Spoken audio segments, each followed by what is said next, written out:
네, 이 주기도 안에는 하나님의 영광을 구하는 대목이 있고요. 그 다음에 우리의 필요를 구하는 대목이 나오는데요. 이 마태복음 6장 11절부터 13절 그 상반절에 이렇게 나옵니다. 오늘 우리에게 일용할 양식을 주시옵고 우리가 우리에게 죄 지은 자를 사하여 준 것 같이 우리 죄를 사하여 주시옵고 우리를 시험에 들게 하지 마시옵고 다만 악에서 구하시옵소서.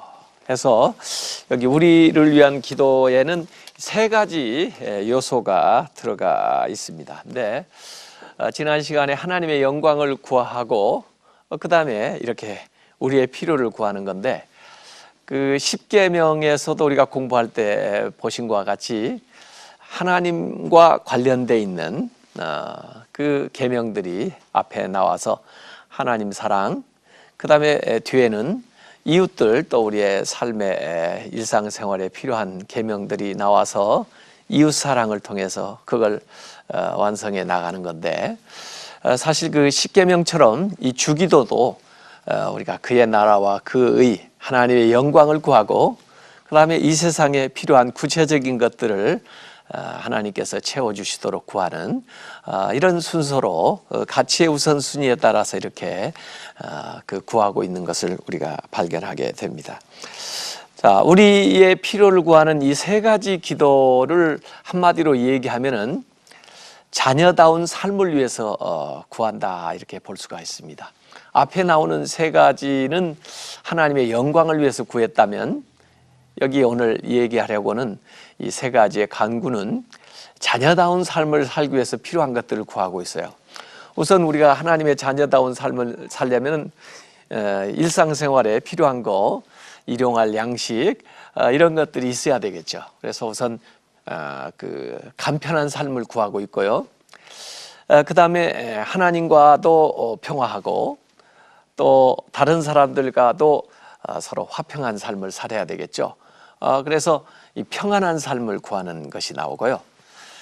그 다음에 세 번째는 우리가 영적으로 볼 때 이 사탄의 유혹에 빠지지 않고 또 죄를 범하지 않으면서 우리가 신령한 삶을 살아야 되겠죠. 그래서 여기 자녀다운 삶을 위해서 세 가지 것을 구하고 있어요. 단순한 삶, 평안한 삶, 거룩한 삶. 이 세 가지를 구한다고 볼 수가 있습니다. 여기에 대해서 우리가 주시옵고 주시옵고 그 다음에 마시옵고 이렇게 얘기를 하고 있습니다. 그래서 우선 첫 번째는 일용할 양식을 구하고 있습니다. 사실 일용할 양식은 가장 기초적인 것으로서 우리가 일해서 얻을 수 있는 것이고 세상 사람들은 기도하지 않고도 그냥 먹고 살고 있죠. 그런데 왜 굳이 우리는 이 아주 기초적인 거, 단순한 것조차도 기도를 이렇게 하고 있나요? 그 이유는 아주 사소한 것에서부터 하나님의 은혜로 살겠다고 하는 이런 겸손한 고백과 또 그런 믿음이 들어가 있는 거예요. 그래서 아무리 작은 것이라도 또 어떻게 보면 내가 할 수 있는 일처럼 보인다 할지라도 기도함으로써 하나님의 도우심과 하나님의 은혜로서 살아보겠다. 이게 이제 일용할 양식을 구하는 거예요. 그래서 이 이야기는 주로 그 구약의 그 만나 사건이 배경을 이룬다 하고 생각을 해보면 됩니다. 출애굽기 16장에 보면은 4절에 내가 너희를 위하여 하늘에서 양식을 비같이 내리리니 백성이 나가서 일용할 것을 날마다 거둘 것이다 했어요. 날마다 일용할 양식을 주셨어요. 그게 만나였죠. 물론 그 안식일 전날에는 이틀분을 주어서 안식에 쉴 수 있도록 이렇게 해 주셨죠. 그래서 이 일용할 양식을 구하는 이 기도는 십계명의 네 번째 나오는 그 안식일 계명하고도 상당히 연관이 있어요. 우리가 일해서 먹고 사는 게 아니고 우리의 능력으로 먹고 사는 게 아니고 하나님이 우리의 일용할 양식을 공급해 주신다는 거고 그렇기 때문에 우리가 안식할 수도 있는 거죠. 왜냐하면 하나님이 우리가 안식할 때에도 그 필요한 것을 공급해 주시기 때문에 그렇죠. 그래서 우리가 이 기도를 하는 것은 아주 사소한 것부터 큰 것까지 다 하나님이 주시는 은혜로 살아가겠습니다 하는 그 고백이 들어있는 그런 기도입니다. 그래서 오늘 우리에게 일용할 양식을 주십시오. 오늘 살아갈 수 있는 양식을 하나님께서 우리에게 공급해 주십시오. 이렇게 기도하는 겁니다. 그런데 이 일용할 양식 그러면은 비단 먹는 음식만 의미하는 게 아니고 하나님께서 공급하시는 거니까 신령한 양식, 생명의 양식도 여기 의미하고 있는 겁니다. 마태복음 4장 4절에 예수님이 그런 말씀하셨죠. 사람이 떡으로만 살 것이 아니요 하나님의 입으로부터 나오는 모든 말씀으로 살 것이라 그랬거든요. 그래서 사실 우리가 떡만 먹고 사는 게 아니죠.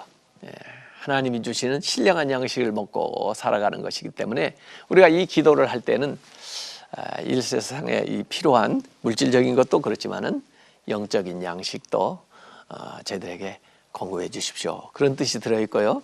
또 이 일용할 양식의 이 기도 안에는 우리의 생활에 필요한 모든 것들이 포괄적으로 다 포함이 되어 있어요.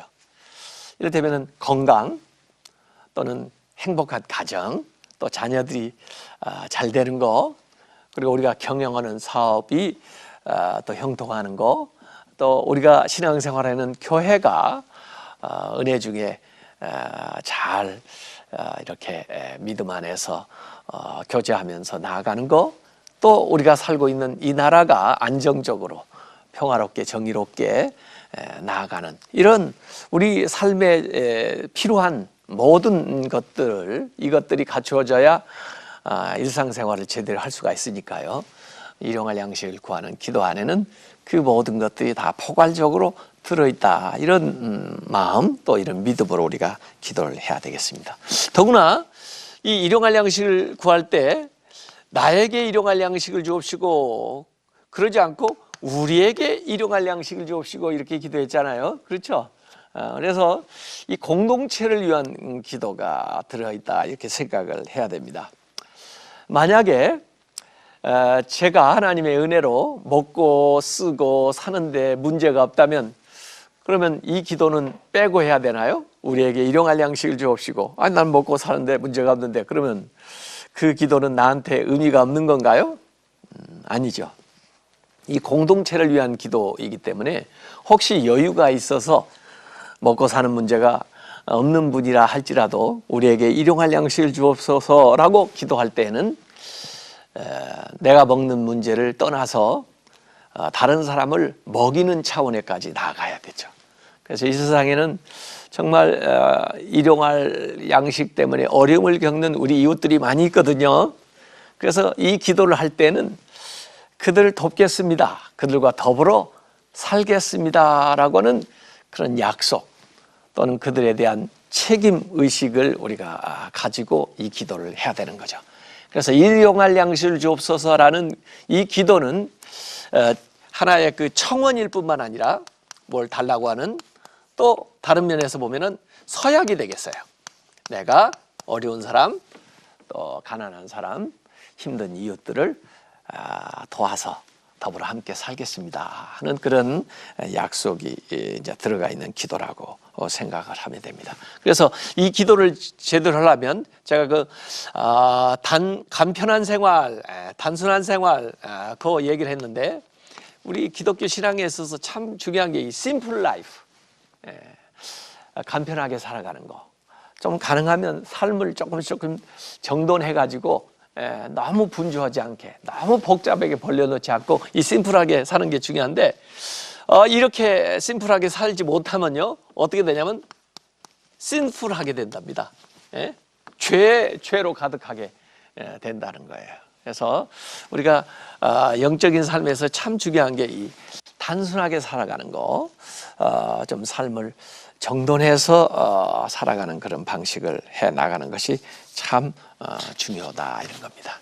자, 자녀다운 삶을 위해서 두 번째 우리가 구하는 기도는 우리에게 죄 지은 자를 용서하여 준 것 같이 우리 죄를 용서해 주십시오. 이 죄에 대한 그 죄 용서에 대한 이 기도를 여기 두 번째 하고 있습니다.